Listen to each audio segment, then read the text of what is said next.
Apps can do a lot of cool things. You could order dinner, gamble on your favorite team, and track your health. You could even get a mortgage. One click and you can be approved. I'm not sure by who or what country they're in. You deserve more from the mortgage industry. At AnyMac Home Mortgage, we believe in the need for live human interaction during a very complex process. The kind of service and guidance which an app simply can't provide. Our customers are more than credit scores and income documents. They're individuals and families who live in and strengthen our communities. Their story is our story, and that story begins in a home. Chris Sawyer is an expert on providing superior customer service and in meeting the mortgage needs of current and future home buyers. With over 18 years of experience in the industry, Chris is able to help customers migrate through the home buying and home financing process by using his wealth of knowledge as a well-qualified mortgage professional. And best of all, Chris is located in Cromwell, Connecticut, where he has helped hundreds of clients in Connecticut, Massachusetts, and Rhode Island make their dreams of home ownership a reality. Visit chrissawyer.any-mac.com. Email him at csawyer@any-mac.com or give him a call, 860-878-8730. Chris Sawyer, NMLS number 39345, corporate NMLS number 338923. AnyMac Home Mortgage is an equal housing lender. American Neighborhood Mortgage Acceptance Company, LLC. DBA AnyMac Home Mortgage. Lo-Fi Direct. Connecticut First Mortgage Correspondent. License lender. Broker number ML 338923. Massachusetts Mortgage Lender and Mortgage Broker License number MC 338923. Rhode Island License Lender. License number 201128110L. Call for additional details. Jones on first down. Wide open. It's Barkley. And Saquon Barkley will take it into the end zone. Your best ability is availability. Saquon Barkley, he's great when he's on the field, but the problem is since 2018, he hasn't been healthy for this team. Look at this. They lob it to him. He taps it in off the glass. How about that? Porter Moser, I think right now is the best coach of college basketball, hands down. Fins 2 for 3. He's done his part. Pitch is drilled to deep right field toward the pole, and it is gone. They don't mind not being what they were in the 90s as the best organization in baseball, because the Yankees are even close to the best organization in baseball. You're trying to be the Rays, and the Rays do this for a reason. Like, you're the Yankees.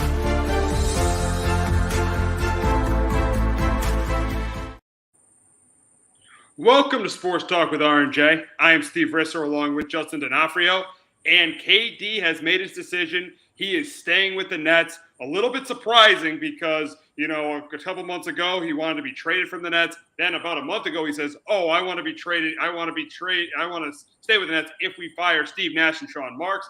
But now he has decided to stay with the Nets. Crazy tournament. It's been crazy for the Nets over the last 2 months. He is back with the team. I am a little bit surprised because of him wanting out and then wanting the coach and GM out that he's coming back. But the Nets will have KD back. It looks like they're going to have Kyrie back, and they'll be back with Ben Simmons and Joe Harris. So this Mets team looks like it's going to be intact for the season. I think it's going to be a little bit awkward because the team wanted Marks and Nash out. Nash and Marks out, but still, KD is back. The Nets are going to be getting ready for this season in about a month with KD back in their roster. Justin, were you surprised that KD is back with the Nets? Yeah, I'm a little bit, but I'm also not because Kevin Durant never seems like he can make up his mind with stuff like this, and he's stirred up some drama, especially with the Nets and all that. So I'm a little bit surprised. I don't know how they came out, and I know, I think, if you're Sean Marks and Joe aside, it would have been very tough with 4 years left on his contract to trade him, and that he just signed an extension.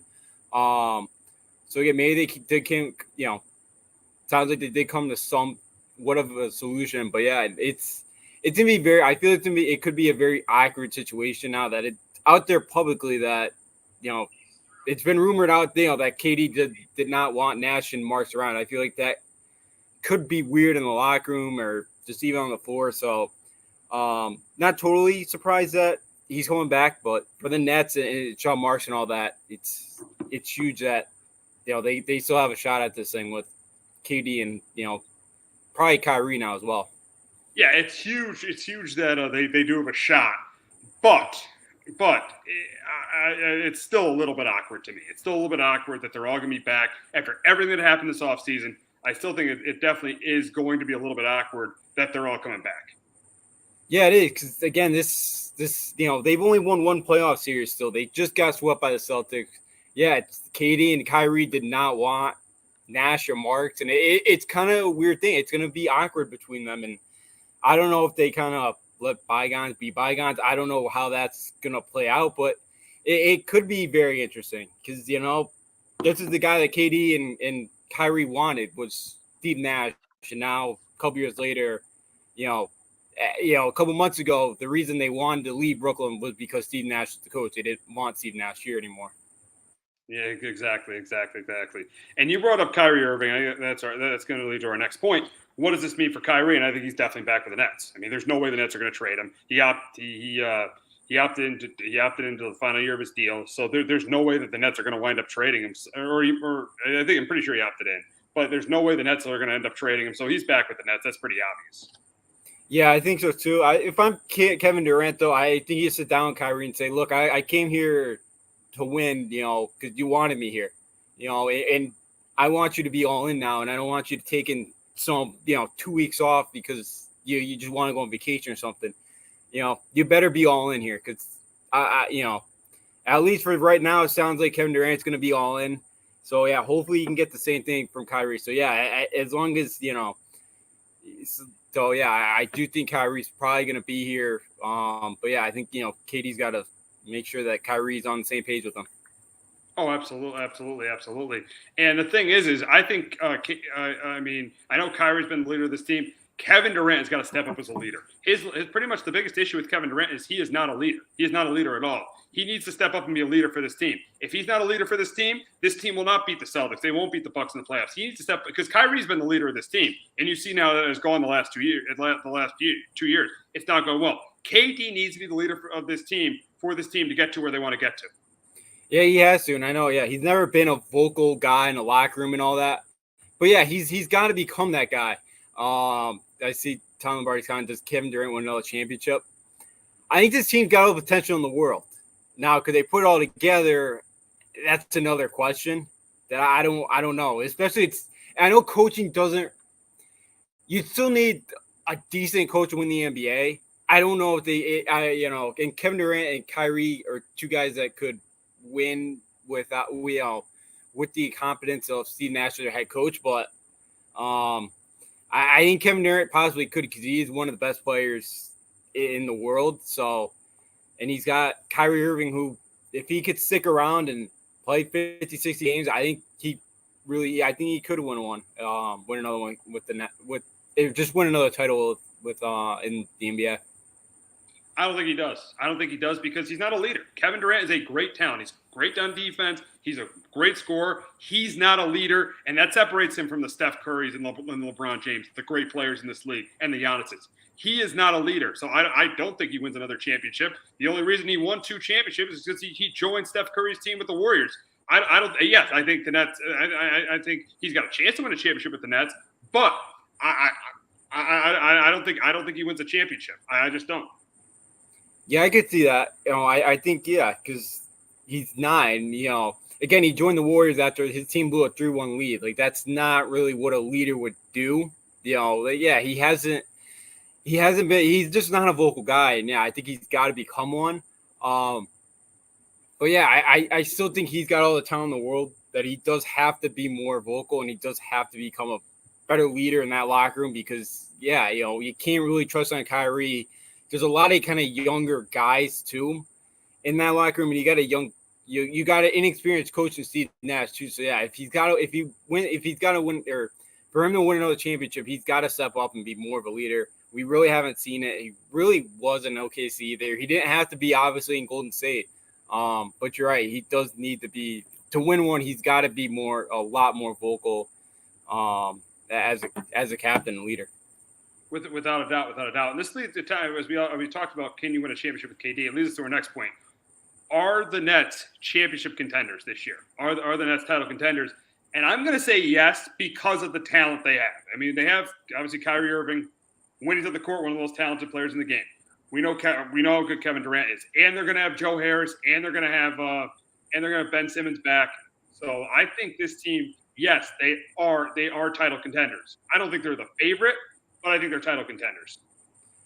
Yeah, I think they are. And if they're not, then again, it'll be time to break that core up because, yeah, with as you said, Kevin Durant and Kyrie, when they're both on the floor, they're two of the most talented players in the game. The Eastern Conference is really tough and deep. But, yeah, that team should have all the talent. That team got all the talent in the world to be one of the best teams in the league and play in the NBA Finals this year. So, yeah, absolutely. They should be title contenders. If not, it's time to split them up. Oh, without a doubt, without a doubt. This is it. The Nets have to get it done this year. They don't get it done this year because Kyrie, this is a one-year deal. There's one more year left in this deal. So if the Nets don't get it done this year, they have got to break this team up. And I think it's imperative. It is imperative for this team to get off to a fast start. Because if they don't, they're gonna hear rumors about Steve Nash, and then you're gonna hear potential rumors about Kyrie Irving getting traded because he only has 1 year left on his deal. And the Nets, if the Nets know they're not a championship team, they're going to do what they did with James Harden. They're going to want to get value for him. So two things. So two reasons why they have to get off to a fast start. One, Steve Nash. Steve Nash. He could be. He's on the hot seat, and he's going to continue to be on the hot seat if they struggle. Two, Kyrie Irving. Kyrie Irving. If this team struggles and he only has 1 year left on his deal, there's a very, very good chance that the Nets trade Kyrie Irving at the trade deadline if they are struggling. Yeah, I could totally see that. Kyrie. There's been the rumors of going back to LA and teaming up with LeBron James and going back there. I could totally see that probably, with Steve Nash. He's been on the hot seat. Now that it's out there that KD and Kyrie don't really want him, things kind of go south quickly. Yeah, he could be out of the job, and, that could really, maybe that would help the Nets, maybe not. You kind of never know how a team's going to, shake up after, coach gets firing. But I think it's big, and their first couple of games, they start the Pelicans at home to start the season. They got the Raptors, Grizzlies, Bucs, and then Mavericks. For their first 5 games, it's you got 5 teams that could very well be in a playoff position there. At the end of the year, so you start out with 5 pretty good teams there. So it'll be interesting to see how the Nets kind of get out to a fast start, and they're going to need to. Because even that fan base too, that fan base has been looking for a winner. We know it's always gonna be second fiddle to the Knicks, but that the Net faithful finally kind of wants to see a team that they've kind of had Kyrie and KD here for a while now, and they haven't really done much at all. And you got to think that they're gonna get antsy. Oh, absolutely, without question. Now, the next question is where are the Nets in the terms of the Eastern Conference? I think they're fourth because I think I'm going to go with the Bucs 1 because if Chris Middleton was healthy, they would have gotten to the NBA Finals. Number 2, I'm going with the Celtics. They rushed the NBA Finals last year, and they still got Jason Tatum and Jaylen Brown. Number 3, I'm still going to go with the Miami Heat just because of the culture there. I like Eric Spoelstra is a really good coach. Jimmy Butler is one of the top one of the top players in the league. I'm taking the culture of the Heat over what's going on with the Nets this year because of the stuff that happened with the Nets in the offseason with Kevin Durant, wanting out, then saying he wants the coach fired or he wants out. With all the stuff going on in the offseason, I have the Nets 4th. I think they're as I said earlier, I think they're a title contender, but I have them 4th in the Eastern Conference going into the season. Yeah, I got them 4th as well. I got Celtics, Bucs, Heat, and then Nets. I'm with you. The Heat have a much better culture. They always have been. You can't go against Pat Riley and Eric Spoelstra. Celtics, with Tatum and Brown, and the Bucs with Giannis still. So, I get the Nets 4th. And again, I think another thing is Kyrie Irving going to play 80 games? Probably not. He's probably going to play more than 50 to 60. Udonis had them back 20 years. I thought he's been retired for the last couple of years. You never hear about him, but so crazy he's in the league. It's still playing. But, I think the Nets right now are the 4th best team in the Eastern Conference. Again, I wouldn't be shocked to see them 1, but, again, I can't count on Kyrie playing a full season. Oh, no, absolutely not. I mean, you see what's happened to Kyrie the last 2 years. He went AWOL in the middle of the season 2 years ago, and last year he refused to get vaccinated. You just cannot – Kyrie Irving is an amazing talent, but you cannot trust him. You cannot trust him. Now, thankfully for the Nets, he's not their best player. He's their second best player. But the problem is their best player needs to be a leader. He needs to be more of a leader. And when Kevin Durant has been the guy on a team, that team has not won a championship. No, they hasn't. And it's been very unfortunate because, Kevin Durant's got all the talent in the world. He's one of the best players out there.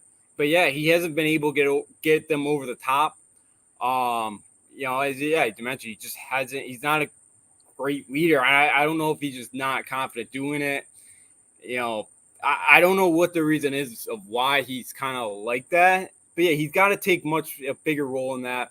Because, Kyrie just not – you can't trust Kyrie as a leader either. And he's not a very good leader with the way he kind of acts at times either. You kind of want a role model that's going to be there, kind of help the younger guys out, kind of help them late in a game to win a game. And he's just – you can't trust Kyrie Irving to do that. So, if Kevin Durant can somehow take that role, then, absolutely. I think the Nets could be right there as the best team in the league. But, you just never know. And that's the problem with the Nets. It's just how many games do you get out of Kyrie and KD kind of step up and, be more of a leader. Yeah, that's the difference between them and teams like the Celtics. You know you could rely on a Jaylen Brown and a Jason Tatum. For the Bucs, you could rely on Giannis. Even for the Heat, you could rely on Jimmy Butler. And Eric Spoelstra and Pat Riley are going to put a really, really competitive team on the court. So there's just the Nets are very talented, but you just can't trust Kyrie, and you can't trust the coach Steve Nash either. So there's just a lot of things you can't trust with the Nets, but their talent makes them a title contender. So it'll be interesting to see what happens with them this year. But the Carolina Panthers have named a starting quarterback. But before we talk about that, we are going to hear from our friends at JPEG Financial. Do you have a 401k and some savings for future retirement, but don't even know if it's enough to live off of? How much is enough? How often are you thinking about it? The team at JPEG's Financial Group can help set your mind at ease. We specialize in creating strategies in the planning and managing of your financial, educational, and investment needs. We help clients pursue their investment goals with sound financial strategies. You deserve a personal, tailored plan. Lasting, meaningful, and open relationships are the foundation of our practice. You've worked hard for your money and should feel confident in your investment choices as you make decisions for your financial future. Your goals are our goals. We are dedicated to your needs and hopes for your future.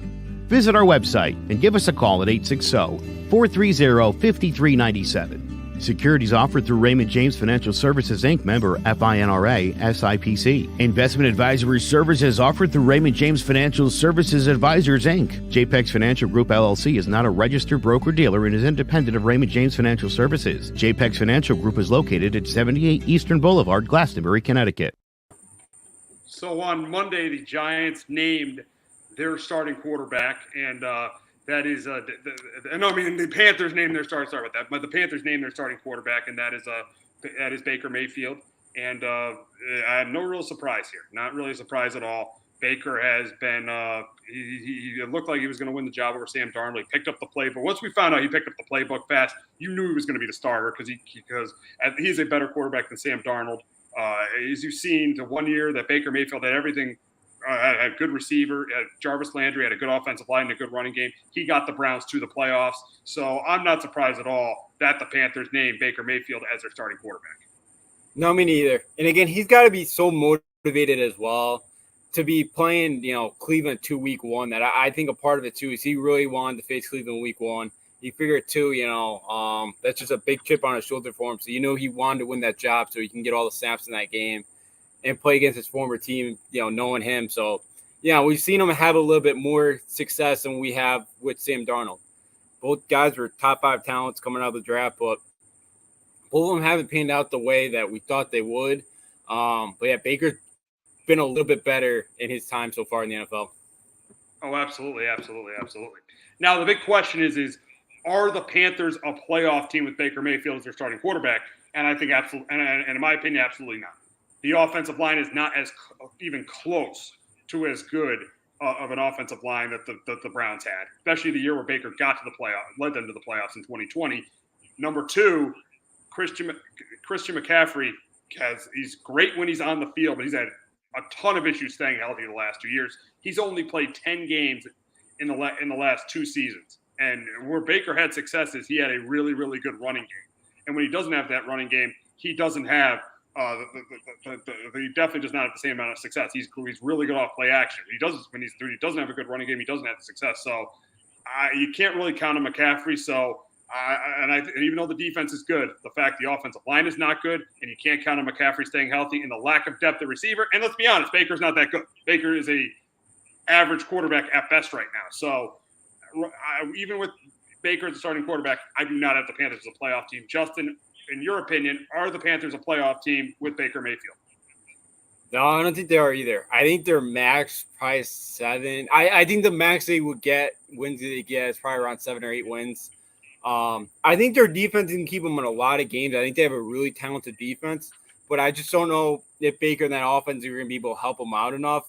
Yeah, Baker's kind of, average at best. McCaffrey's been banged up. I like Chuba Hubbard as a backup. Dante Foreman. I like their depth at the running back position if he gets hurt, but I don't think it's going to be enough. I think this Panther team's probably a 7-8 win team. Yeah, the offensive line was atrocious last year. It's not much better this year. So, yeah, I could see Carolina getting 7-8 wins at the max. I don't see them making the playoffs.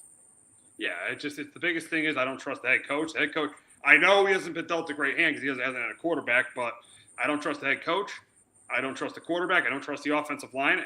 I don't trust the running back to stay healthy, and I don't trust the lack of depth at the receiver position. So, to me, there's no way the Panthers are a playoff team with Baker Mayfield. Now, going from the former Browns quarterback to the current Browns quarterback, last Thursday, Deshaun Watson was suspended for 11 games. The NFLPA and the league came up with a settlement. I think he should have been suspended for the year. But we'll look at the football aspect of this, and the big question is: without Deshaun Watson, are the Browns a playoff team? And in my opinion, I don't think the Browns are a playoff team without Deshaun Watson. I do think they have a really good roster. I think they got not a great defense, but a good defense. I think they got one of the best offensive lines in the league, really good running game. I think the issue is Jacoby Brissett's not that good, and they lack depth at the receiver position. So I don't think the Browns. I think in a loaded AFC, I don't have the Browns as a playoff team with Watson missing 11 games. Justin, for you, are the Browns a playoff team without Deshaun Watson? No, I don't think so either. I think the best they probably could get out of this is 5. Going to week 13 at Houston. I think probably the best record they could probably have is 5-6. And yeah, you mentioned it's a loaded AFC. It's a loaded NFC North. It's probably the second best division in the league behind the AFC West. So no, and I know we've talked about it a bunch. Brissett's a decent backup. He's a good game manager, but he's not going to put you over the top. And I think that's kind of where the Browns are going to miss a guy like Deshaun Watson, obviously. So no, I don't think the Browns are either. I think they have a great roster. They get some really talented players, but I think this team at best is 5-6 going to Houston, and I don't think Deshaun Watson coming back is going to be able to make up enough games for them to get back in the playoffs. So, no, I don't think this Brown team's a playoff team either. And it's so interesting. It's pretty ironic that he's going to play the Texans in his first game. That's pretty ironic that's going to happen. He's going to be going back to Houston. He is definitely getting booed when he goes back down there. Yeah, absolutely. And he probably should be. And again, I know the league won 16 games, but again, if they got any sort of settlement, if they had to come to a settlement like this, you knew the first game that they wanted was him in Houston. Because again, that game may not mean much without, that game won't mean anything with Watson, but now that puts a little added flavor on that game. So the NFL is usually always good at doing the stuff like this. So it doesn't really surprise me that he's gonna start. His first game will be week 13 at Houston. Oh, it doesn't surprise me either. It does not surprise me that it will be playing week 13 at Houston. Another story is Tom Brady back at Bucs camp on Monday. He took almost a week and a half off away from the team. The big question is there really any concern about Brady being out? In my opinion, there's none. I'm more concerned about the Bucs interior of that offensive line. With losing Ali Marpet and Ryan Jensen going down. That's what I'm more concerned about than Brady missing time at Bucs camp. Yeah, this is like year one for Brady with the Bucs. I'd maybe a little bit worried, But yeah, I'm not at all. I'm not concerned about this Bucs team. Again, it's Tom Brady. The guy's won 7 Super Bowls. He knows how to win. I know they lost Ryan James up front, but Robert Hansey, the center coming out of Notre Dame, that they drafted, I think could be very good, and I think he could be a nice. I think he could fit in there nicely with the Bucs. So yeah, I know they got some questions up front, but Brady's won the Super Bowl 7 times. I'm not too concerned about this. He's got the chemistry with all those weapons around him. So, no, I'm not worried at all. I don't think that's a problem in the Bucs locker room the last couple of weeks that he wasn't there. So, no concern at all. Yeah, I don't think it's a problem either. I think the Bucs roster is still really, really good. I mean, with Evans and Godwin at receiver, have a loaded front seven, Levante David, Devin White. You got, obviously, still have Shaq Barrett on that defense. You added Akeem Hicks. You got Vita Vea. I still think this Bucs team is going to be a 12-13 win team, even with Brady missing time at camp. But another story about Brady is how close he became to being a Las Vegas Raider. That's another big story. Dana White this weekend said that Brady and Gronk were really, really close to becoming Raiders, and it didn't end up happening. And just imagine the Raiders. I mean, I don't think they would have won the Super Bowl the first year, but just imagine Brady on this year's Raiders team with a Hunter Renfrow, a Devontae Adams, a Darren Waller. I know the offensive line's not that good, but still, you had Chandler Jones and Max Crosby in the defense. If you have a quarterback like Tom Brady, I think the Raiders would definitely have I like Derek Carr, but if you have a quarterback like Brady, the Raiders would definitely have a better chance to win that AFC West. Oh, absolutely. They definitely would. Again, I always feel bad for Carr because I think Carr's always gotten a bad rap too. Like, I think he's a very good quarterback. He would have won MVP a couple years ago if he didn't break his leg there in week 17 or week 16. So I kind of do feel bad for Carr. There's always those trade rumors out there for him. But yeah, for Brady, it doesn't, him and Gronk and Vegas would have been pretty cool to see. Yeah, I think that, again, they got a ton of talent. It's been the secondary for the Raiders, so yeah, they probably wouldn't have won it the first year because their defense was not very good, especially in the back end. But yeah, this year they were on they definitely probably, I'd say now with Hill probably being out, they'd probably be the favorite to win that AFC West this year with Brady under center. Yeah, okay, and it could have happened, but John Gruden didn't want to do it. John Gruden didn't want to do it. He's got to be the smartest man in the room. Yeah, you can't, you can't have a guy like Brady come in and taking his thunder. He's got to be the smartest one in the room. Yeah. Well, you want to be the smartest guy in the room, and I mean, for another reason, it didn't work out there, but still, you want to be the smartest guy in the room, and could have had Tom Brady. Just imagine though, what would happen with Gruden? Say the Raiders somehow won that Super Bowl in his first year, and then Gruden got fired. That would have been crazy. Yeah, that would have been a very interesting thing there. Yeah, that Gruden, I know my dad and brother never liked that 10-year contract they gave him. Obviously, that did not pan out for him. He's just got the smartest one. You always got that personality from it too. When he's on ESPN, that you kind of wanted to be that guy. So it would have been very interesting to see how it would have ended Vegas if they did win a Super Bowl. We'll see. Yeah, it definitely would have been interesting. But we got to move on to Chase Young, who is on the he's been put on the PUP list. He missed. He's going to be on the PUP list. He'll miss the first physically unable to perform list. He will miss the first 4 games of the season.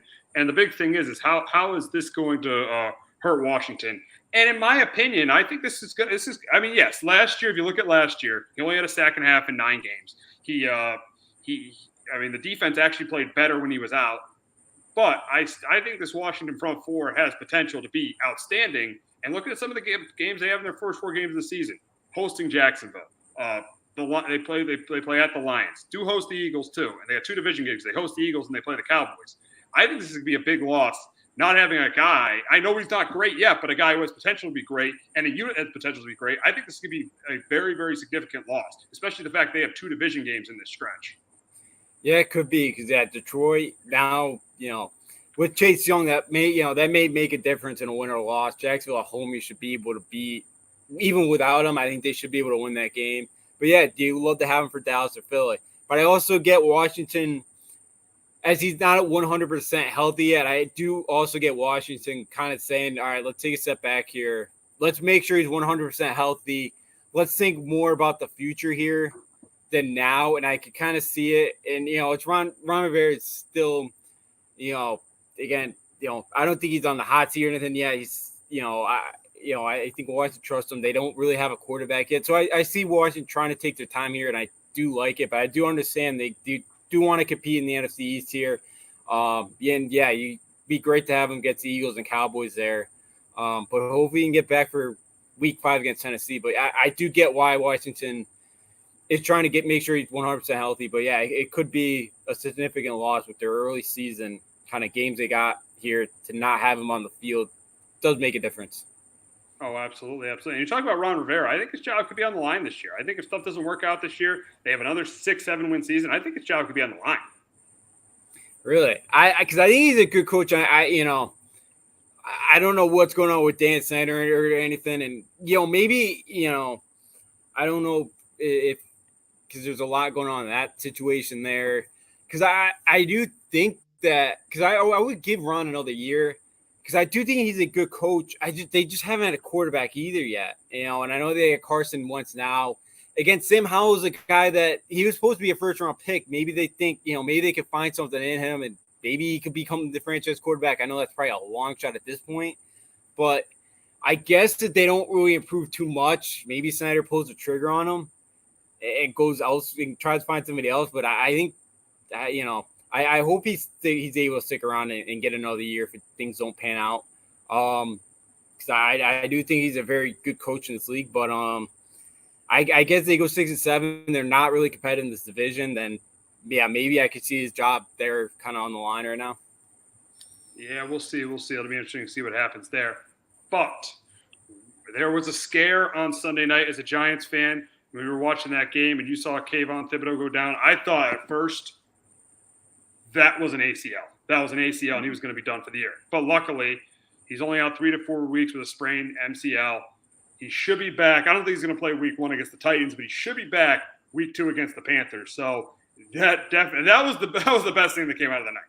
The best thing that came out of that night for the Giants is that Kayvon Thibodeau was okay. Now for the game on offense, I thought there was improvement. Here's just the reason why. Yes, they didn't get a fourth and one, but a big reason for that is they didn't have Saquon Barkley on the field.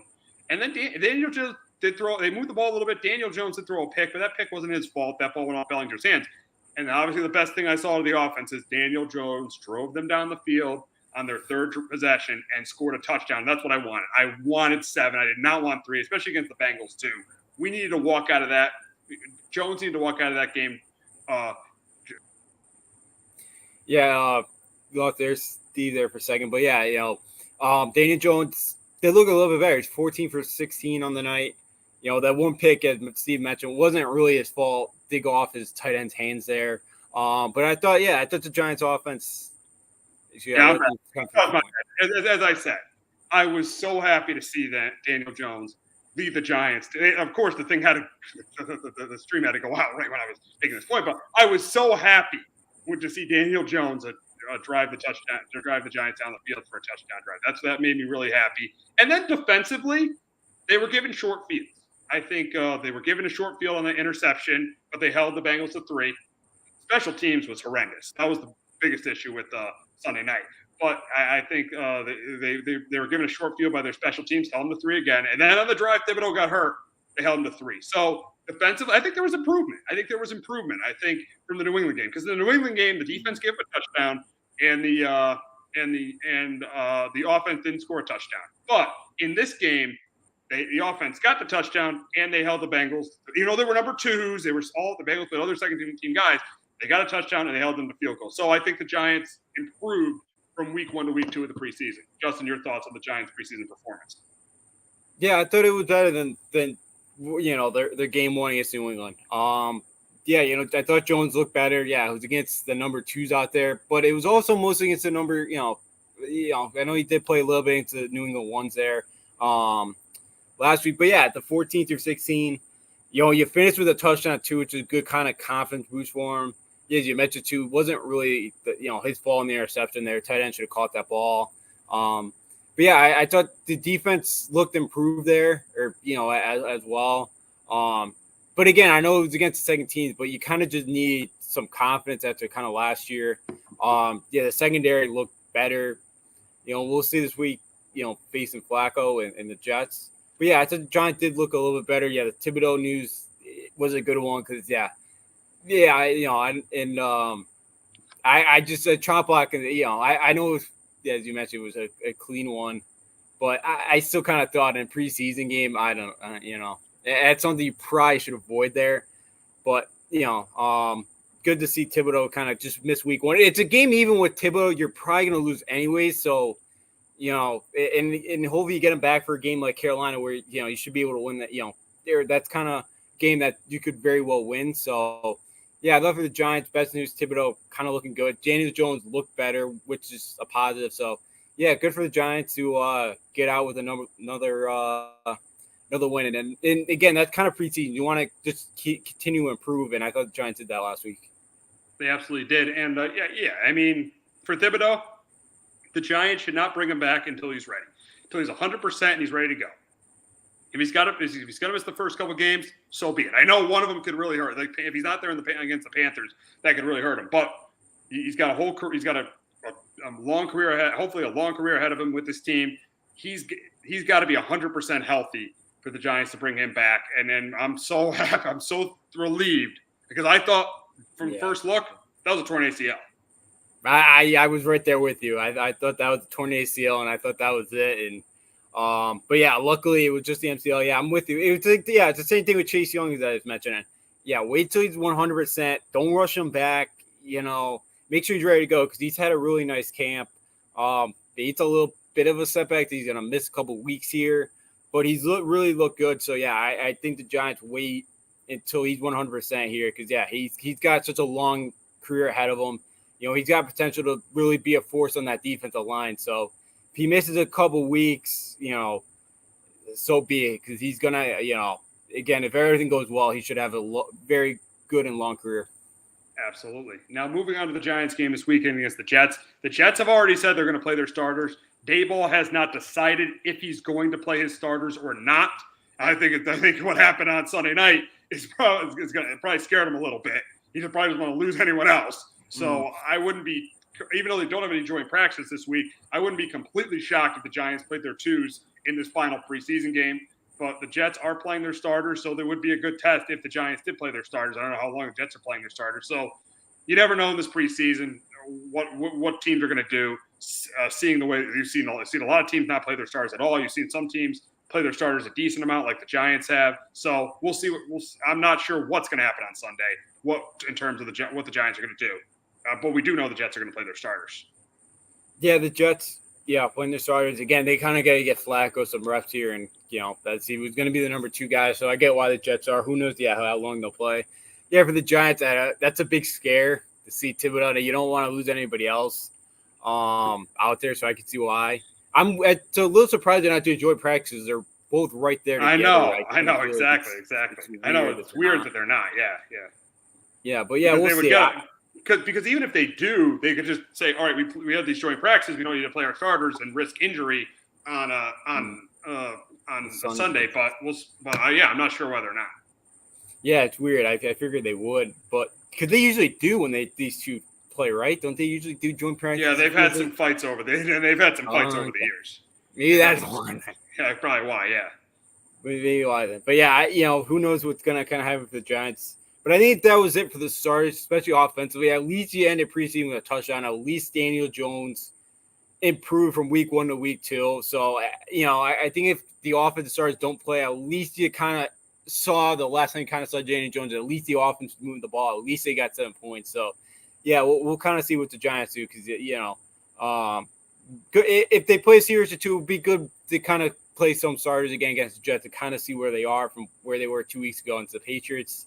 When they played their first team route, but we'll see. But I wouldn't blame Daboll for benching his starters after the scare last week. Absolutely, I wouldn't either. I would not either. So moving on to the Patriots, they look decent in their preseason game against the Panthers. Again, the Panthers played their twos too. They took a couple drives for Mac Jones to get warmed up, but he did that nice throw to Nelson Aguilar, led the Pats on a touchdown drive, and they took him out of the game. Pats defense obviously looked pretty good against P.J. Walker. But the way it's looking now, this will probably be the only time we'll see the Pat starters until opening day in Miami because they're not going to play against the Raiders. No, I thought, Mac Jones, he took the time to warm up. I thought I think he completed his last 6 passes. It stinks that we lost Thornton for 8 weeks. That hurt because, he had a really nice preseason so far. But I thought Mac Jones, took a little bit. I'm not too surprised. Again, the offensive line's got some issues. They really got to work on here. The offense wasn't, I thought it was good, but again, there's definitely some learning curves right now. You got the play callers right now. With Patricia, it sounds like Patricia's going to get the offensive play calling. It sounds like JoJo's probably not going to be, not going to be calling much offensively. It's good to kind of get that finalized, but I don't expect them to play much against the Raiders because they're playing the Raiders and McDaniels and Bill, they're not showing each other anything. I could see that being a very dry game on whenever they play their preseason game this week. Friday night. Friday. I'm not even that interested in it because I don't think I'm going to get anything out of it much. So at least there's been no fights with the Patriots this week. No fights yet, as I've heard with the Raiders. I guess that's a positive from the last couple of weeks. So you're pretty in tune with the two teams. How have the joint practices been going from what you've been reading? I think it looks like they've been pretty good. I think Mac had a pretty good week so far against the Raiders. I don't even know. I haven't seen a ton. It looks like they've gotten going the second half of practice. I think today, but even in these joint practices, I don't know how much they're showing though. Because it's one of those things because both of them are just so McDaniel's got some filling them too, and I'm just interested to see with them playing late in the year. It could be a game where both teams are fighting for a wild card at that point. So, we'll see. But I heard Isaiah Winliff practice today. I know he's on the trade block now, but. So I haven't heard it. I haven't seen an update yet, but I guess he did leave the field today. Sounds like with an injury, but we'll see. It sounds like the offense has looked better, here, in this the second half of practice, today. But we'll see. I don't know what how. I don't think both teams are showing that much this week. Yeah, I agree. So now we'll get to our takeaways from week 2 of the preseason, and my first takeaway is this: Kenny Pickett's going to be the Steelers starter sooner than later. I think that he's obviously Mitch Trubisky's going to start the season, but if Trubisky struggles, I think they're going to go right. If they say they start 0-2, I think they're going to go right to Kenny Pickett because Kenny Pickett has played really well this preseason. You saw him play against a lot of starters, especially that 2-minute drill. The way he operated that 2-minute drill, he did a great job against the Jaguars once in that preseason game. So I think Kenny Pickett is going to be the Steelers starter sooner than later. Number 2. I think the Chiefs' offense is still going to be great, even without Tyreek Hill. If you saw their game, they're in the 3 drives they've had this preseason. They have scored a touchdown on every single drive. So I even without Tyreek Hill, they obviously had Valdez-Scantling, they had Sky Moore. They still have, in my opinion, the best quarterback in football. I think that the Chiefs' offense is still going to be great without Tyreek Hill. Number 3, the Texans are bar none the worst team in football.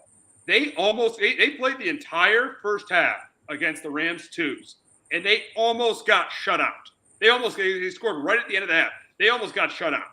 I feel bad for Davis Mills. He just doesn't have much around him on this team. Outside of Houston's pass rush, their defense isn't good. This is bar none the worst team in football going into this season.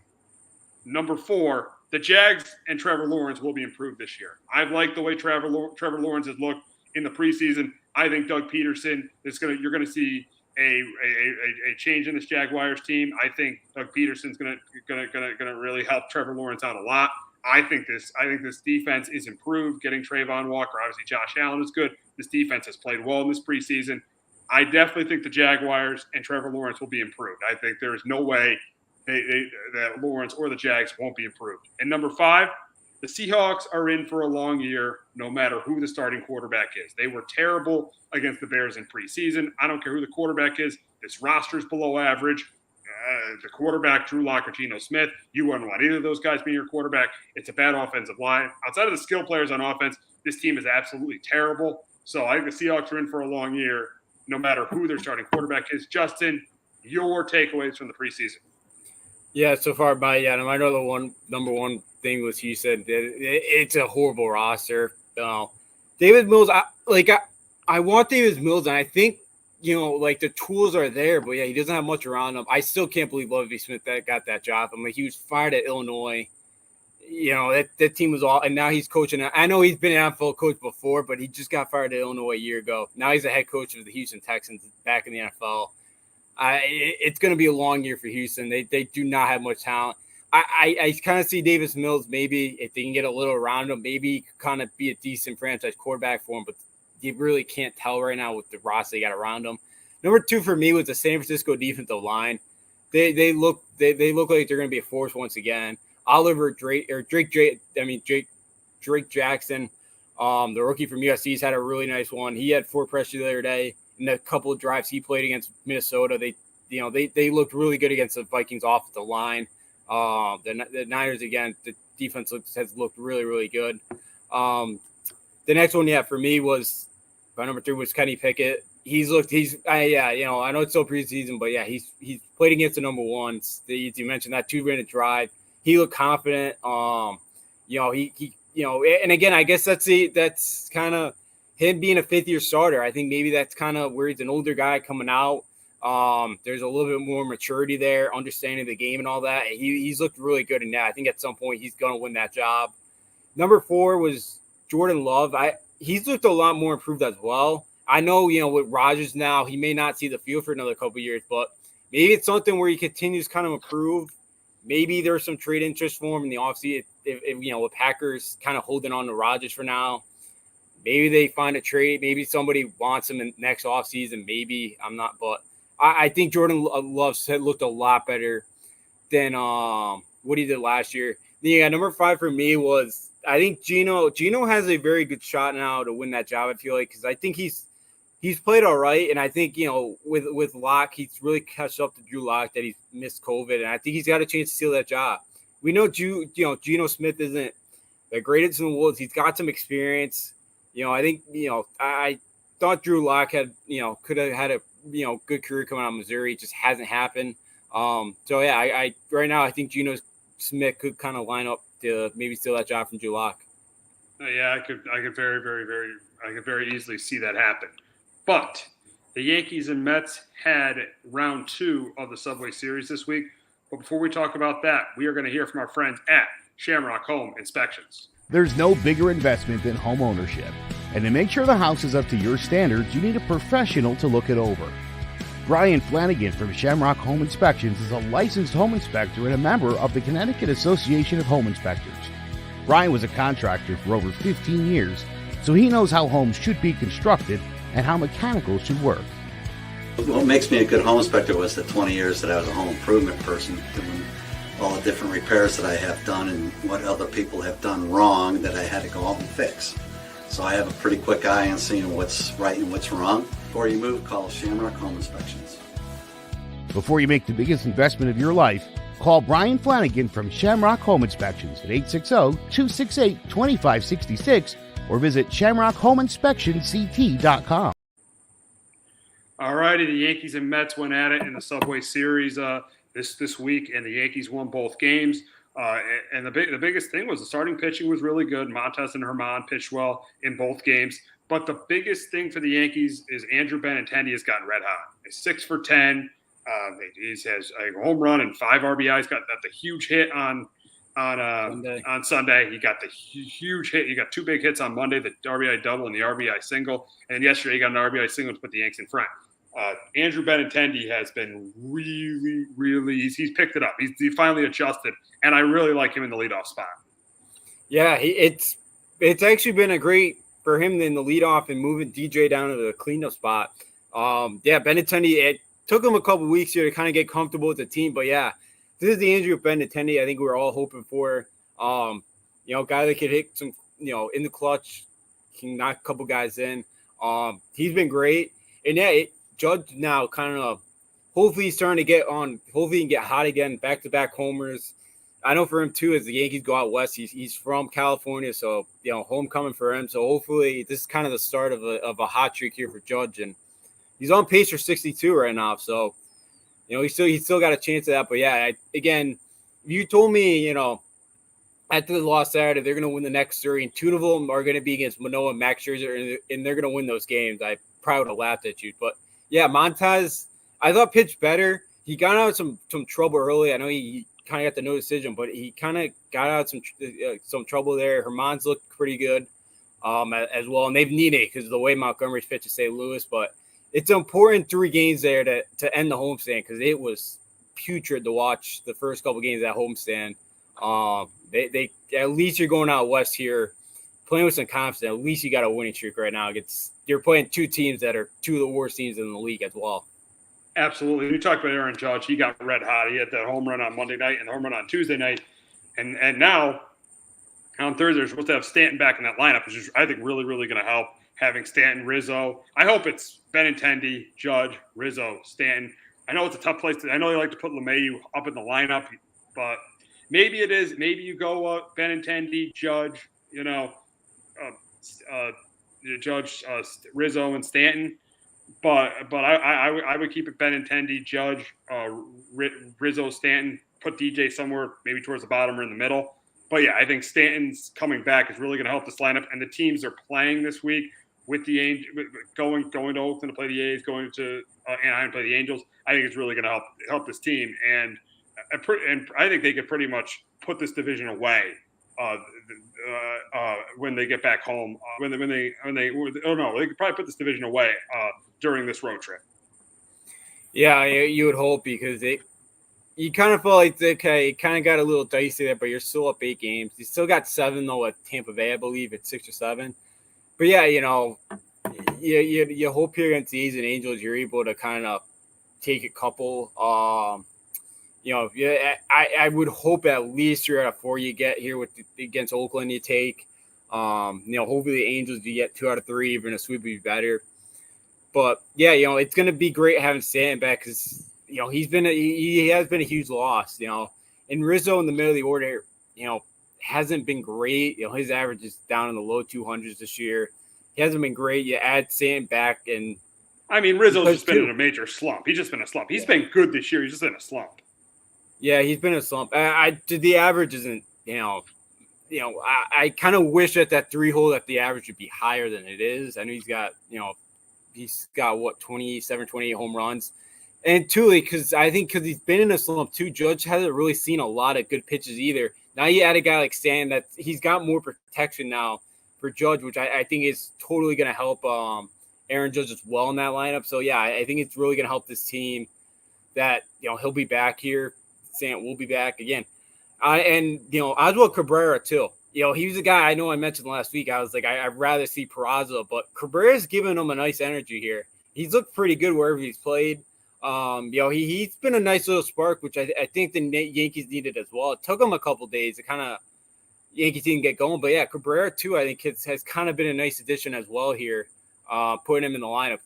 He's added a spark to the team. Oh, absolutely. Cabrera's added a spark, but eventually when Stanton comes back, his playing time is going to go down. I think with Stanton coming back, if this lineup, if Benintendi keeps hitting the way he is, if Rizzo can get out of this slump, and obviously if Stanton and Judge hit the way they did for the first 3 months of the season, I think you got this lineup back to what it was before the All-Star break. Yeah, absolutely. And I assume this may be Joe, the Color Card Media. Judge has seen 44% of off-season pitches since Stanton's been out, high percentage in the league, which doesn't really surprise me that much because, yeah, you don't have Stan behind him. Rizzo's kind of been struggling. Stan is Gary to Judge Root, stop breaking them up. Yeah, oh yeah, exactly. You shouldn't break them up. I think a good thing you do is you go, either go Benintendi, Judge, Stanton, Rizzo, or Judge, LeMahieu, Judge LeMahieu, Benintendi, LeMahieu, Judge, Stanton, Rizzo. So yeah, and yeah, they said it. You really shouldn't break those 2 up. I think that would not be good if they broke those 2 up. No, especially nowadays, it's like, why does it matter? You got to face 3 batters anyways. Why does it matter? You go righty, lefty, righty. It doesn't really matter. So yeah, I don't understand why they do that. I know the analytical group makes a lineup, so I don't know what strategy goes into that. No one is scared, and Judge is unprotected. Yeah, because that's the same thing with Soto this year in like Washington. There's nobody behind him. You didn't have to throw Soto a strike. You could just walk him. There's nobody on. So yeah, both guys behind him because Glaber's been better than he has last year, but Glaber's still a ton of swing and miss in his swing, and he's still 2 weeks he'll be on fire. The next 2 weeks he can't touch a fastball. Yeah, so. Glaber's pretty much been the average major league. Has had an average season, average power, has 50 RBIs. He's an average player. Really, I'll tell you that 1 year, Gleyber Torres is an average player. Yeah, unfortunately, after that 40 home run year he had, it just hasn't. Again, I think it's another case the Yankees just broke a player, put him at shortstop, and it just did not work out for him, which is stinks to see. Yeah, he's not great either. Oh, you saw last night with Glaber. Oh, God, I don't know what he was doing. Well, I think too, like Connor Falefa should have said something too. Like he's still got to go home there. But yeah, Glaber, I don't know what, but it's still in Glaber's mind. He's got to be okay. He's got to see that he kind of slipped there, and he's still got to play at home. Yeah, he's not been great. Yeah, not even last night. I don't know how many errors it is, but I know it's up there. Even Connor Falefa at short, he'll make the greatest plays in the world, but he can't make the average play. I've never seen anything like it. But yeah, he hasn't been great in the field as well. But yeah, it just hasn't been what it was kind of coming up. Yeah, DJ made that great line drive, caught that great line drive last night. That was big. I think there was runners at second and third. So DJ's been great. I know he hasn't been like he was his kind of first couple years here with the Yankees, but he's still having a very nice year. And yeah, I wouldn't mind him maybe dropping 5 because if he can get a Judge or Stan on, he's so good with runners on still that maybe that does help DJ. Kind of get going because he's just so good with runners in scoring position. And here's a good point. Here's a good point by Joe. No reason DJ shouldn't play second every night, and I think that's a good point because you could obviously you could DH Glaber. I mean, obviously you got Benintendi, you got Stanton and Judge as your 3 outfielders. You get DJ at second, Connor Falefa at short, Donaldson at third, Rizzo, and then you got Trevino behind the plate. So yeah, I wouldn't mind just DHing Glaber at this point. No, I wouldn't either. I wouldn't either. He hasn't been great, and yeah, DJ, he's got no protection. Yeah, Trevino, I think we all kind of thought was going to cool off. Connor Falefa has not been great offensively. I don't think we thought he was going to be that great offensively. Florio just hasn't been the prospect I think we thought at center field. And Aaron Hicks is just, Aaron Hicks is riding the pine that he should be. And if if George is still alive, I think Hicks would be a free agent at this point. Without question, Hicks would not be on the team. No shot with George. That would have been over. That experiment would have been over a long time ago. But yeah, I wouldn't mind seeing Glaber play or just being a DH every day. Maybe that would help him too. Maybe he is like Gary a little bit and he's just in his own head too much. I don't know. Yeah, IKF at this point. Donaldson is saved by because his offense too. He's not the same MVP guy.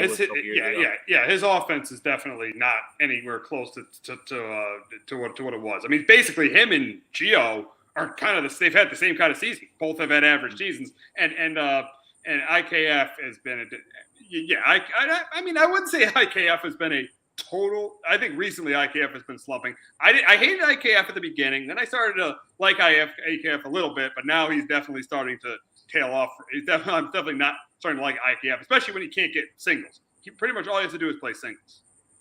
Yeah, he can steal bases. That's about it. Florio, I was kind of hoping Florio. He kind of got a shot for the week. I know he got a hit there. Now I know why they sent him down again because it's making room for Stanton, and I know Cabrera has been able to get a good guy, mediocre player. It's kind of what it seems like because at one point he was like a top 3 prospect in their farm system. Like he's supposed to be like the center field, next kind of center field for him. It just hasn't happened. Yeah, I know he hasn't got I know he hasn't got a ton of experience at bats as well. He kind of got in the last week. He didn't. I think you're great. Yeah, maybe giving him a couple more weeks because I know it's probably tough because he's looked good in triple. Yeah, he's got what 14 or 15 home runs at AAA level. That's a good point. I mean, the problem is I'm afraid he's not going to get a chance because if Bader comes back, he could play. He could end up playing center, and then you still got Judge, Stanton, and Benintendi because you really have no room for Florian. No, he does. And the thing about Bader too is at this point, the way Montgomery's been pitching for St. Louis, you need. Bader's got a lot of pressure on him now too. Bader, whenever he gets healthy, he better come in here and do some damage because, with this trade, it looks like the Yankees have really have lost this trade big time so far. Yeah, I know Florian. Yeah, it's disappointing that because I know he's been great at AAA. He just hasn't totally got a shot. But yeah, he's gonna keep losing more time at Bader. And Bader's supposed to come back, like Jim from The Office.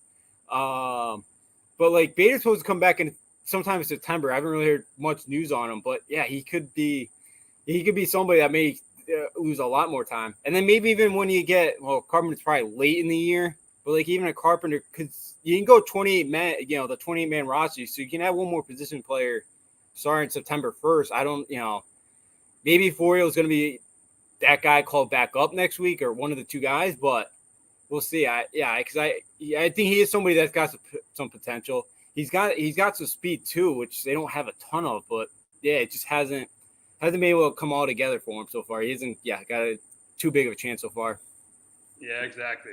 But we know the lineup is going to be the starters pitch like garbage. Yeah, good point by Joe there. But here's the thing. Lineup, I think, is going to get back on track with Stanton coming back. Starters, I think they're back on track. Montas pitched well last night. Herman pitched well. Cole didn't pitch great on Saturday, but he did pitch well the two previous starts. Tyone was okay Friday night, but he pitched well the previous start. So yes, the starters are back on track. The biggest issue, Montas' first two starts were as bad as Justin delivering my Jim from The Office line. Wow. Okay, gotcha. I'll tell you. Yeah. But here's the thing. The biggest issue, and this is obvious, with the Yankees is the bullpen's okay, but who's going to close?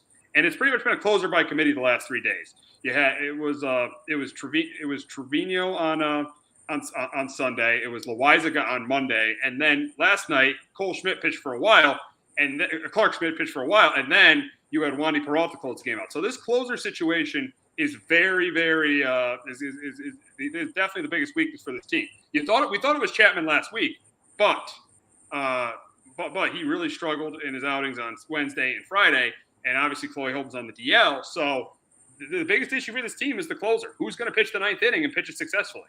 That's something we all don't know right now. Yeah, I'm surprised the way Chapman's been pitching. I know we both thought maybe Chapman would get a spot, but he back in his closer's role, but he hasn't yet.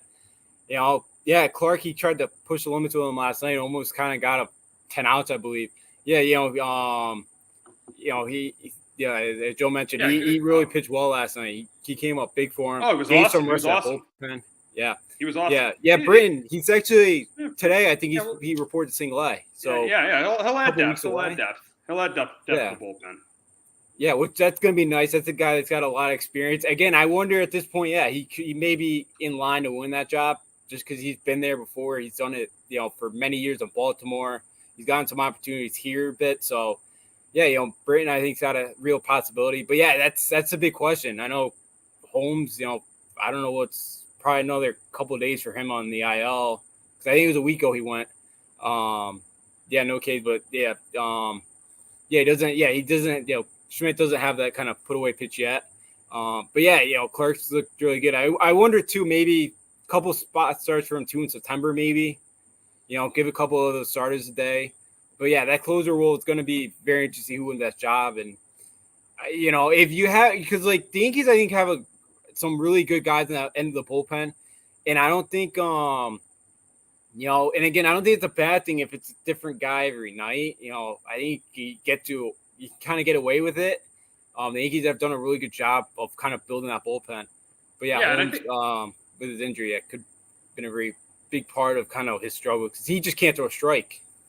Yeah, and I think we're past the point where you have to have a traditional closer win a championship. Remember the Red Sox like 4 years ago? They were like pitching Chris Sale in like the ninth inning, or they were going with David Price. So I think you're past the point where you need a traditional closer to win a championship with. I think this bullpen's good enough to win a championship with, but They got to get it done in the ninth inning. And that's been one of the biggest issues since the All-Star break is this team has lost a lot of games where they've led. They've lost like 3 or 4 games where they've led in the 8th or 9th inning. So that's definitely been an issue for this team, and that's got to get fixed when you're facing your nemesis, your biggest nemesis, like the Houston Astros. Yeah, absolutely. That lineup that has, that lineup that I know bottom of the order is not great, but that top of the order, they just could do so much damage to you, and you got to find ways to get outs, in big spots, especially you're going up against a guy like Verlander, and you're only gonna get a run or two off of them. Those kind of outs late. How you can get those 3 outs late in the game, in the 9th inning, are going to be huge against Houston because you're probably at this point going to have to go to Houston in Game 6 and Game 7. You're probably going to have to go out there. Yeah, that's a no. Yeah, I know he's got no options. Absolutely terrible. Why keep Ron Marinaccio? Marinaccio has been so good. I don't know why. Just DFA a Brady. Been DFA twice already this year. He's not going to get picked up, I don't think, by anybody. Who knows? Who cares? I don't know why that's such a big deal for him because he's got no options left. They don't want to. They don't want him going to the waiver market. I don't get it. Yeah, this guy should never be in the game when his team's at a lead. We saw them in that one game where the team had a lead and Santana hit a home run off him. I don't want that guy in the game when this team is at a lead at all. No, me neither. He's not. He had a good kind of week or two. He looked all right, but no, he can't. Joe said the starting pitcher can match the Astros, but can the Yankees pen out? I think it might be able to, but the problem is in the 9th inning, it's not close because Ryan Presley is better than anything the Yankees have as a closer. Yeah. The thing, too, for me is, are the Astros in the Yankees' head, too? Because they just can't beat them. They really can't. They got swept the doubleheader. I know they had the 2 comeback wins when they played them in the Bronx, but they very well could be 0-7 against Houston this year. They really could be. They very well could be, and I'm not making excuses about this. The games when they played Houston were really weird. The one was like a 1-game series. The other one was like a doubleheader. It was kind of weird when they had them. But you make a good point because 2 of the wins against the Yankees were walk-offs, and that's in a way it's kind of lucky. And all the Astros wins, they pretty much convincingly beat the Yankees. I don't think the Yankees led any of the games, but I just think the series they had and some of those series they had in Houston are weird. I do think the Astros are a little bit better right now. But I very easily think the Yankees could beat them in a 7-game series. I think they could. Yeah. Again, can Cole match Justin Verlander? I don't know at this point. I like Cole and I trust him. I don't believe in luck. I get that, Joe. I get that, Joe. You got to give the Yankees credit for beating Ryan Presley, and Ryan Presley struggled against them. So yes, that definitely plays into the fact that the Yankees could beat the Astros. It definitely could. We know LeMahieu hit that big home run, Game 6 a couple years ago. 27 out. Yeah, could Cole be? You're going to need Cole to match Verlander. Could he do that? I think he can. We just haven't seen it consistently from him. McCullers look pretty good. Like the thing about the Astros, they've done the one thing they've done that the Yankees really have not been able to do is they've really done a good job developing starters, and they're all not great. They're good, but they're not great. Valdez has been really good. Javier, Luis Garcia, Urquidy, McCullers is back now. They have Verlander's the workhorse and the great one. The other 5 are good, but they're not great. But they're going to go 5-6 innings every night, and they're going to keep that team in the ball game. Can we really trust the Yankees to do that with all 5 of their starters, or 4 if they go with a 4-man rotation in the playoffs? That's where I kind of go. I don't know at this point if I can trust the starters to do that night in and night out against the Astros in a games, best 7 series. Yeah, that's definitely the question. I think the offense, when everyone's healthy for the Yankees, is a little bit better because the Astros do miss having Correa and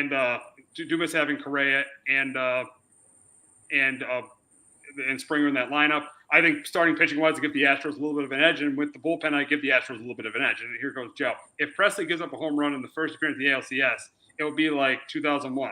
The Yankees wanted to get to all the games will be close. Yeah, listen. I think that plays into it. If Presley doesn't pitch well, and that's definitely why the Yankees have a chance because the Yankees did have success against Presley this year. So that's definitely why the Yankees definitely have a chance against the Astros. But I just think the Astros. I know the series were really weird in Houston. But I just think the Astros are a little bit better. But the Yankees, like I said earlier, could very easily beat them. Yeah, I think they can too. You're gonna have to. The only problem I have is I don't know if the Yankees go down there in Game 6 and Game 7 and knock out Houston. That's my concern. I think they had a better shot. Obviously, if they got to play at Yankee Stadium. I know the Astros would not be scared coming to Yankee Stadium in Game 6, 7. I just think the Astros being the Yankees' head, I do think it's there. That going. I don't know if the Yankees could pull it out in Game 6 or Game 7. Like I think the Yankees would have to win in 5 somehow. I don't know if the Yankees could go down there and finish the series off in Houston. I really don't. I haven't. We haven't seen it done. It could Judge Stanton again. Benintendi's a guy too that's won a World Series and he knows how to get big hits in the World Series. So I like that he's added there. Mayhew's been good. But obviously Rizzo too. I forgot. He's won a World Series as well. But I think the Astros are a little bit better than them. I just think the Astros right now. We haven't seen a hiccup yet from the Astros.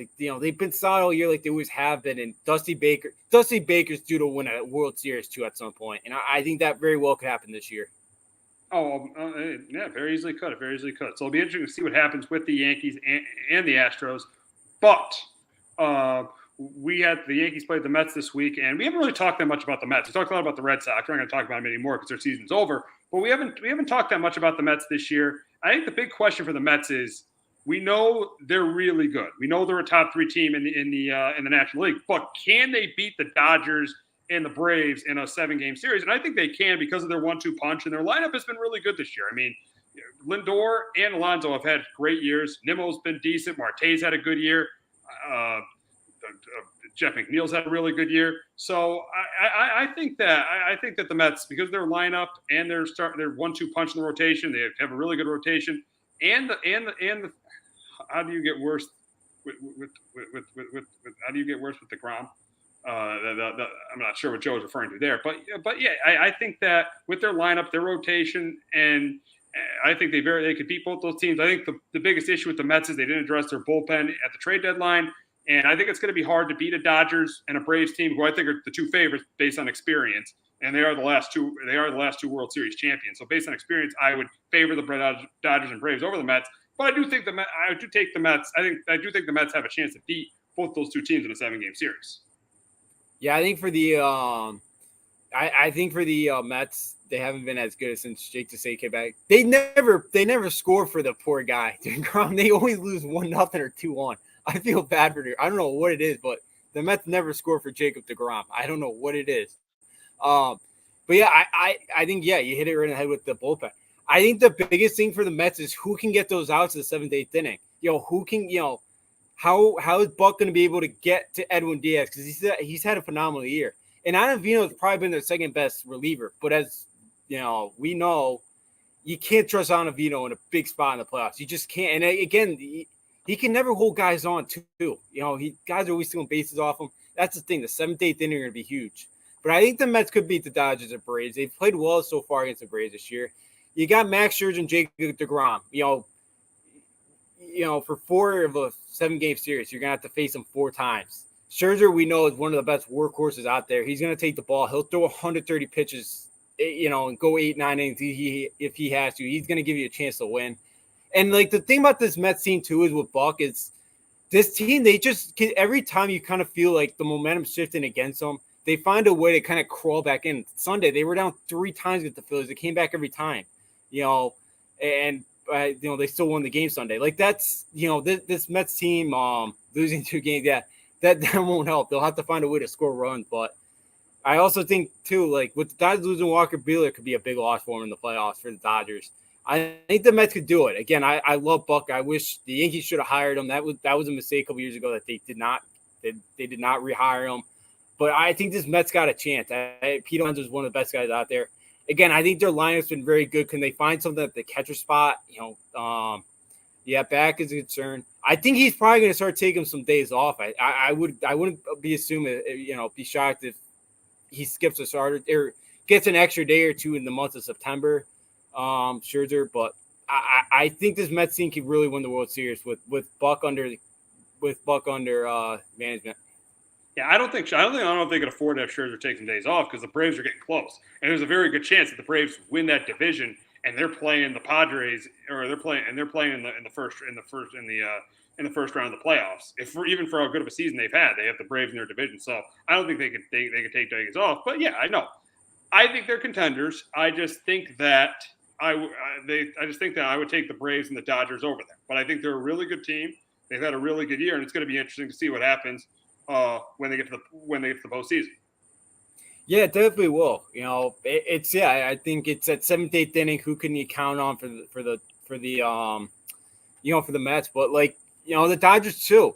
We can't trust Craig Kimbrel, in a big spot in the postseason. Like, he's another guy that has really struggled in October getting outs in big spots. But yes, I know the Dodgers could kind of go maybe with a Dustin May or try to get some outs with Kershaw late in the game.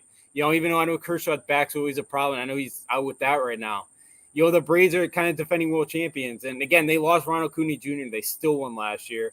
They're going to be right there, obviously. Yeah, again, and Soroka's starting to make some rehab starts, so Soroka may be back for this push. So, yeah, I think the Mets again. As a Yankee fan, I don't know how true a Yankee fan I would be, but if the Yankees don't win the World Series, I'd be happy for Buck, because I've never really hated the Mets. I don't know why. I've never really hated the Mets. It'd be more. I'd be happy to see Buck win one. But yeah, I could see that Mets team kind of run the table. I just think they're just something about this Mets team. They just, every night you kind of feel like they're out of it. They find a way to battle back, and they'll figure out a way to win. And I just think that could be huge in the month of October. They just seem like they're much smarter than they were last year. And again, that's Buck and Luis Rojas, who is pretty clueless out there. Absolutely. Buck has definitely made a huge difference for this Mets team. But Justin's going to like this. We're going to wrap up the show talking about week 0 of the college football season. And when they open up with another Big Ten matchup, as Nebraska heads to Evanston, Illinois, to face Northwestern. It's on Ireland. Oh, it's in Ireland. My bad there. My bad. It's in Ireland. My bad. It's in Ireland. So Nebraska, Northwestern. Nebraska is actually a 2-touchdown favorite against Northwestern. And Nebraska lost a bunch of close games last year. I think finished season 3-9. Northwestern had a disastrous season though last year, and I think they're picked to be terrible again this year. I think in this game, because it's at a neutral site, I think Nebraska wins this by 2 scores. I think they're clearly the better team, and they're going to show that. But the big question is, Justin, what do the Wildcats got to do to pull the upset in the first college football game of the season? They got to muck it up. Northwestern, like what Ryan Fitzgerald likes to do, or Pat Fitzgerald.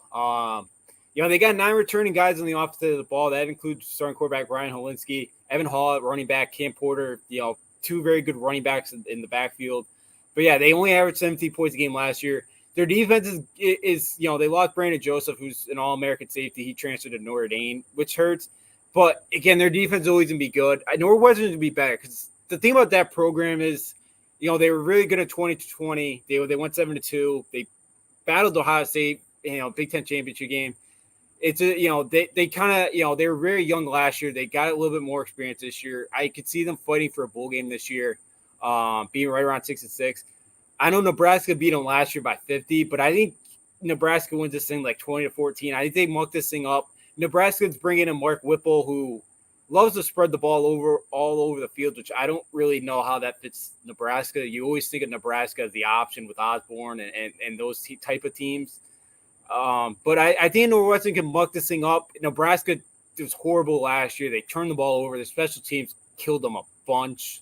I think they lost all 9 games by at least or by single digits or less. They lost a ton of games, but I do see Nebraska win this thing by a touchdown. I think it'd be very low scoring. I think Northwestern does a good job. Their offense just isn't great, and I don't think they'll be able to put up nice points for their defense is going to keep them in this game though. All righty, UConn opens the season. The Jim Mora era begins on Saturdays as UConn opens the season at Utah State. And the biggest question is not if UConn's going to win. Are they going to be able to cover in this game? Well, Lou Spanos, their defensive coordinator, it took a leave of absence about a week ago. So you were 10 days away, and your defensive coordinator leaves the team. So that hurts for a Utah State team that's coming off the Mountain West Championship. And you got 60-year quarterback Logan Bonner, who's played all 6 years with Blake Anderson, their head coach, who probably one of the more underrated coaches in college football. And Utah State's offense too is all about speed and tempo, rhythm. So like I could see UConn being like a 3-0 game and going to the second quarter, and then Utah State kind of figuring some things out. Bonner had 36 touchdowns last year. He's been phenomenal at 6 years. He was with Anderson at Arkansas State.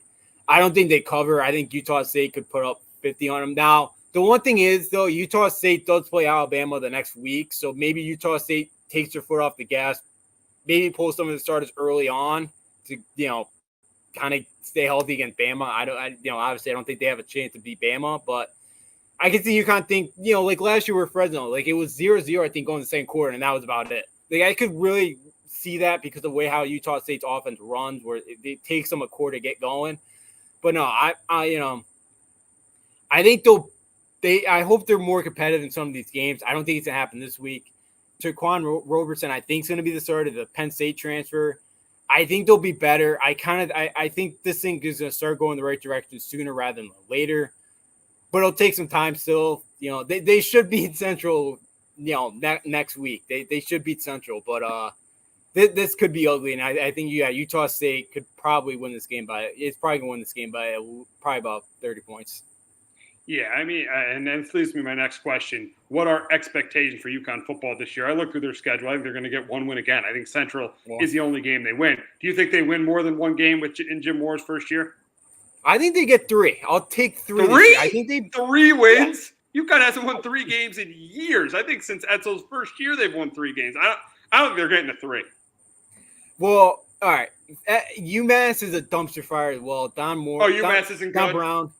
No, they're not going to be much better. Now, they should have won last year. They had COVID kind of, they had a defensive line coaches. They had 5 coaches out. Their quarterback was out. Lou Spanos, their interim, was out. So, I thought they should have beat UMass if they were all healthy. Because that was the week. I think they just played Vandy. They played Vandy pretty well. I know Vandy stinks. They should have beat Vandy. They definitely should have beat Vandy. Yeah, they should be. And that's still an SEC school. I know they're putrid as well, but, and then I think they should also beat, or they should have a chance to beat at Florida International. That's another dumpster fire. There were some problems there. Butch Davis quit because the school didn't really want to help him out, trying to build some facilities or whatever. And even Ball State's not that good either. I don't think they'll beat Ball State, but I think possibly that could be another one they could steal. But, I thought at the end of last year you saw some good from UConn, but I think they could get 3 wins. If they go 3-9, I think that's a good year. I think that's a good step in the right direction for UConn. Absolutely, they haven't won 3 games in 5 years. So if they go 3-9, I'll be very happy for UConn to go 3-9. Then Moore's got the program going in the right direction. Yeah, and again, I think we just want to get back to bowl games. Again, you got back-to-back weeks at Michigan and NC State. Those are going to be. Now, the one thing I guess NC State plays Clemson that next week, though, so maybe it's a look at for NC State. Maybe they can keep it close for half, but there's going to be some rough games this year for them. But I like the schedule that they've coming out with it as an independent. Hopefully you get to 6-7 wins a year. You start filling Rensselaer Field again because, again, we both know that when they're good, that place fills up, and it's, I've said this a couple times. RG3 said it was the toughest place. He's played in college football, and he played in OU. He played at Texas. He played at Oklahoma State, and he thought Rensselaer Field was the toughest environment he played in. So, the rent can rock when UConn's decent, and hopefully we can get back to that one day. Oh, without a doubt. I remember the Dan Orlovsky days, the Donald Brown days, the Jordan Tobin days. Those games were sold out, and that was a really, really good atmosphere. The problem is, and ever since Etzel left to go to Maryland, this program they were okay in the Pascaloni years, but then it fell off completely after the Pascaloni years. Diaco was terrible. Etzel was terrible in his second stint. Moore's got an opportunity. There's really nowhere to go but up. There's nowhere to go but up because this program has hit rock bottom. So there's nowhere to go but up for Jim Moore. Yeah, and I think that's a good thing, and I think that's a good thing. It can't get any worse than it has been. That's a positive here. Because Edzo is still living like it was 10, 15 years ago. He didn't want to take transfers for whatever reason. He thought he didn't want to recruit your kids from Connecticut because he thought they should want to come here automatically. And again, it's not basketball, Randy. It's you got to recruit some of these kids in state. I think Moore has done a better job of that as well already. So, yeah, I think there's some stuff that Edsel kind of didn't like and, that didn't really want to do. He ran the offense like it was like playing 15 years ago. I think Moore's probably – that's what I'm interested in too. I don't – the offense, I don't know what totally it's going to look like because with Roberson, he's a dual threat guy. Like, I would like to see some option out of him. But, yeah, there's nowhere to go but up. And I think that's a good thing. Again, hopefully – with some of these transfers, like they got a kid from Alabama coming out. I can't remember his name, but he redshirted last year. But you got a kid from Bama who's a 4-star recruit at, scouts in the top 30 teams of the country. That's somebody who can come in who, I know he redshirted, but he still played at a program like Alabama. He knows a locker room that knows how to win. He could bring some winning culture to this team. So, yeah, I think some of the transfers he brought in are good. It's going to take some time for them to kind of develop and kind of get better. But, yeah, I think this program should be better hopefully in the future. Absolutely. And you talked about in-state recruiting. They already got Cam Edwards and Victor Rosa, 2 in-state kids. So Jim Moore is already doing a better job than Randy Edsel. Yeah, I don't, Randy, for what, I don't know how he did it, but like some of the prep schools I heard he made like enemies with some of the prep schools here. And it's like that's the last thing you want to be doing is making enemies with some of these prep schools. Which one? Because it's, There was a big one that I know they did not like each other for whatever reason. I don't know how he got into it, but again, it's something because there's been some talented kids who come out of Connecticut. Like Tyler Van Dyke was a 3-star quarterback. Yeah. He's at Miami. Will Levis. There's 2 top quarterbacks that came out of Connecticut. Will Levis and Tyler Van Dyke. I know Van Dyke was a 3. Levis may have been a 3 or borderline 4. Like he's somebody that could have been in reach. You had Tyreek Black that was a 4-star recruit. Pumachaw, who just transferred Clemson to Georgia Tech, he was a 5-star kid. His brother's a quarterback at Uconn. Like there's been some talent to come out of Connecticut the last couple of years. So it'll be interesting. Like and even like for some of these even kind of talking about prep, they got a kid Zion Turner who's from St. Thomas Quarries. I think it's called, down in Florida. That's one of the top high schools in all of high school football. I've heard he's looked pretty good. I don't think he's winning the job, but like that too, like trying to get in with some of those top programs in high school as well could kind of, help build relationships. So maybe later in the road, you can kind of steal those 4 or 5, 4-stars. Never probably a 5, but look, that was the thing Edsel did. Edsel was able to find 3-stars because he could play right away. He can find some 4-stars that would redshirt at Alabama or West Virginia. And they could play right away. If Moore could kind of find those kids, then I think things are gonna start to help out. And I think the portal is gonna help out a team like Uconn for where some of these kids just want to play right away that didn't get an opportunity at a bigger school. So I think the portal is gonna help, and I think he's gonna continue to do a good job of recruiting the portal as well. Absolutely. So we'll see what Jim Moore does at Uconn. But that's gonna wrap it up this week on Sports Talk with R&J. For Justin D'Onofrio, I'm Steve Risser. We'll be back next week doing our 6th annual NFL season preview. So make sure you check that out. And I hope everyone has a great weekend. Jones on first down. Wide open, it's Barkley. And Saquon Barkley will take it into the end zone. Your best ability is availability. Saquon Barkley, he's great when he's on the field. But the problem is, since 2018, he hasn't been healthy for this team. Look at this. They lob it to him. He taps it in off the glass. How about that? Porter Moser, I think right now is the best coach in college basketball, hands down. Fins 2 for 3. He's done his part.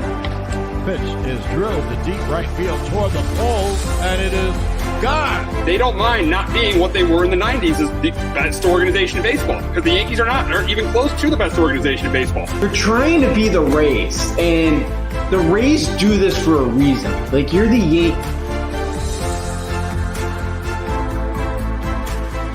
Hello, my name is Joe Aguirre. I'm the president of Clovercrest Media Group, and here at CMG we have a wide variety of podcasts, including sports shows like Keys to the City, The Roll Call, Throwing Jabs, All 4 Downs, and Jawing About the G-Men, and great true crime shows like Stinky Week, Crimes and Consequences, Ivy League Murders, and Bird, the unsolved murder of David Eichmann. You can find all these podcasts and so much more by visiting clovercrestmedia.com.